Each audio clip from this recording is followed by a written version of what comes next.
UFC Fight Night Vegas 95, Tybura versus Spivac 2 just took place. And honestly, I was, for the first time maybe ever, since I've been doing this on YouTube, I was considering not even reacting to this card because it's not going to get any views and it's not going to give me any joy and it will serve no purpose because I don't think anyone's really interested in any of it. So I'll break it down. Early prelims till the main event.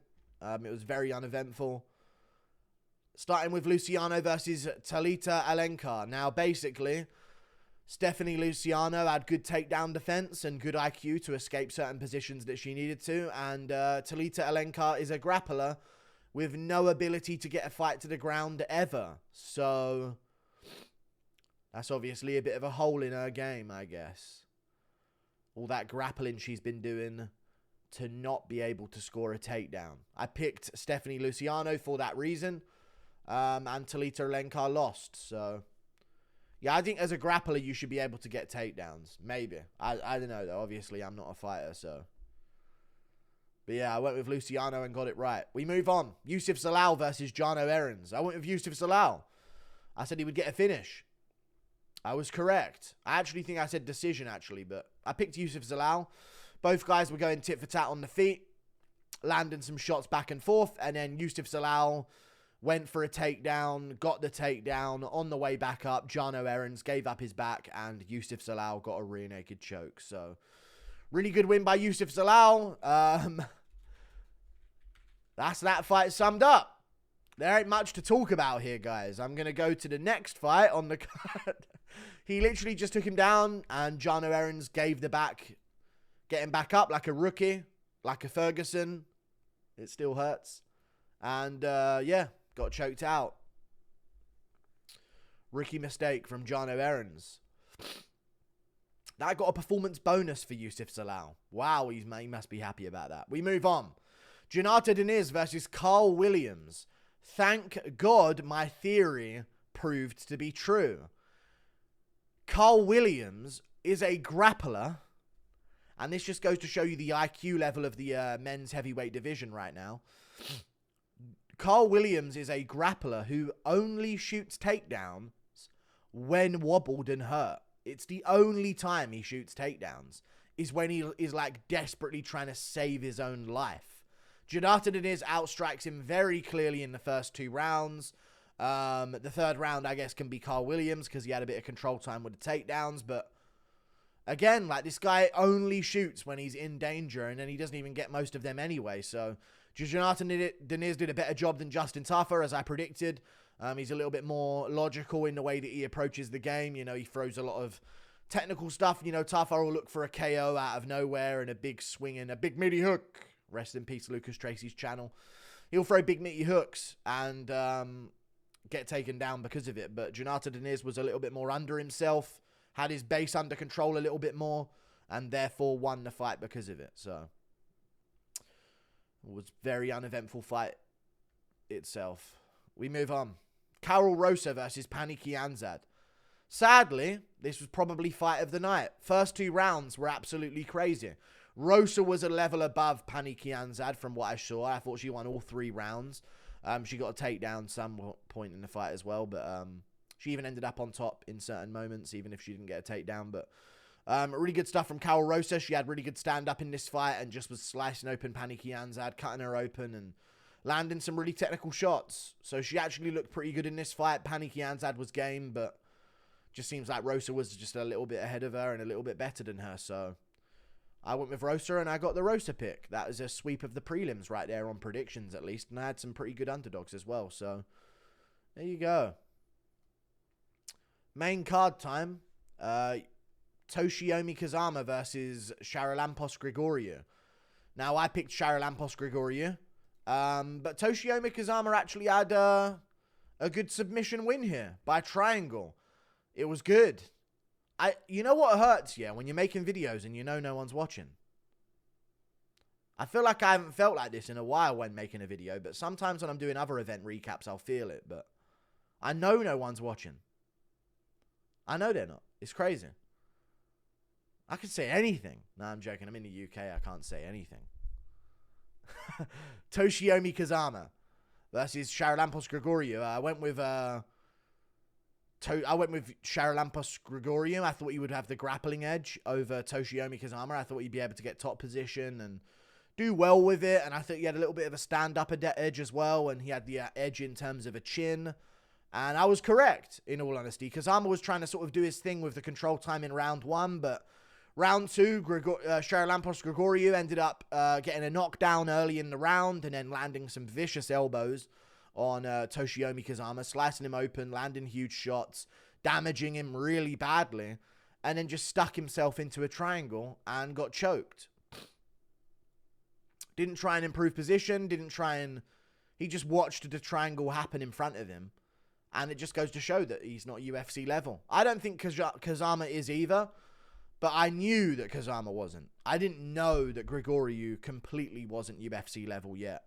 And Haliga's kind of tricky, which is crazy to say. Because it goes to show how bad these two fighters are. But they're in the UFC now. So good job, Kazima. My first fight I got wrong on the card. He gets a triangle off of his back. Nasty work. We move on. Yana Santos versus Chelsea Chandler. I went with Chelsea Chandler. I should have gone with Yana Santos. Chelsea Chandler can't fight. Yana Santos won the fight. Hurt Chelsea Chandler at one point. I believe it was in the first round. And other than that, just beat the shit out of Chelsea Chandler. For the first 2 rounds at least. Round 3, it got a little bit competitive. But it was a shit fight, really. But Yana Santos did good in the first 2 rounds. So she clearly won. We move on. Up the card. Chris Gutierrez versus Quang Lee. It's a shit fight, to be honest. Watching it live, I actually thought that Quang Lee had it because I wasn't really paying attention to the stand-up from Chris Gutierrez in the first round. But looking at the stats, it's pretty clear that he actually should have got that win 29-28.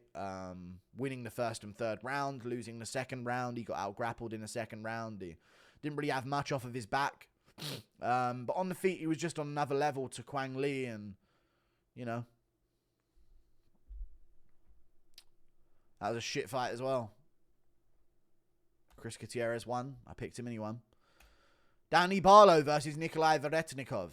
Again, Barlow's actually pretty lucky that this went to him. I'm going to say that.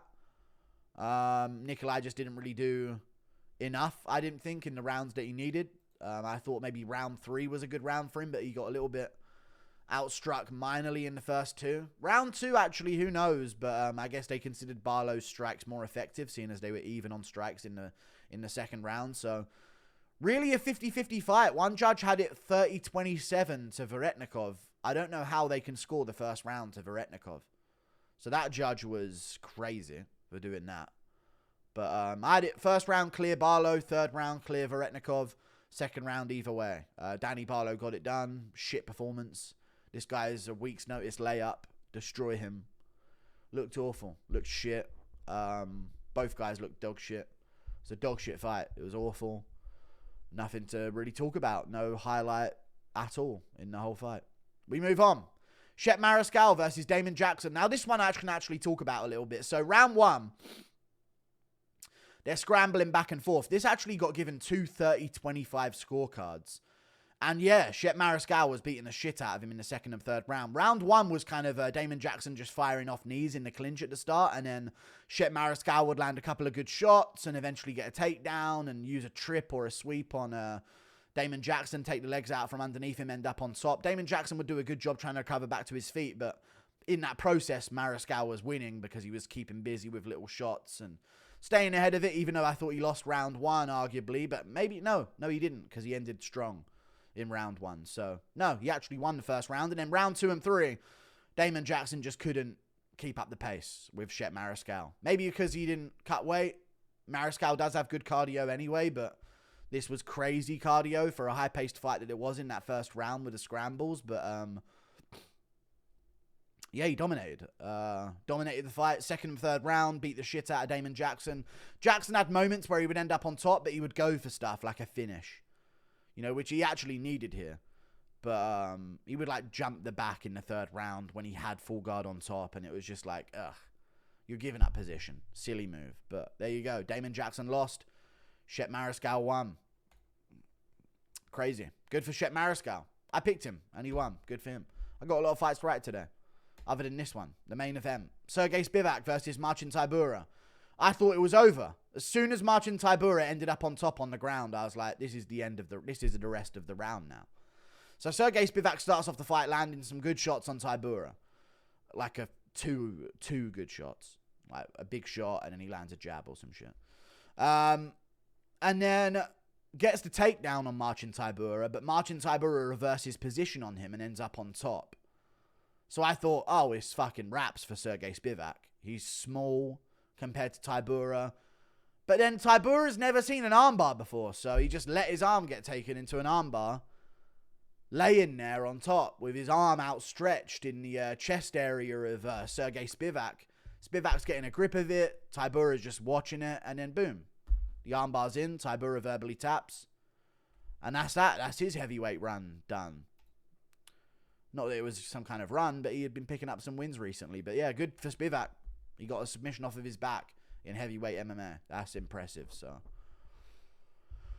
That was that fight. No wonder Lucas Tracy retired from this shit. You know what I mean? See you later. Goodbye.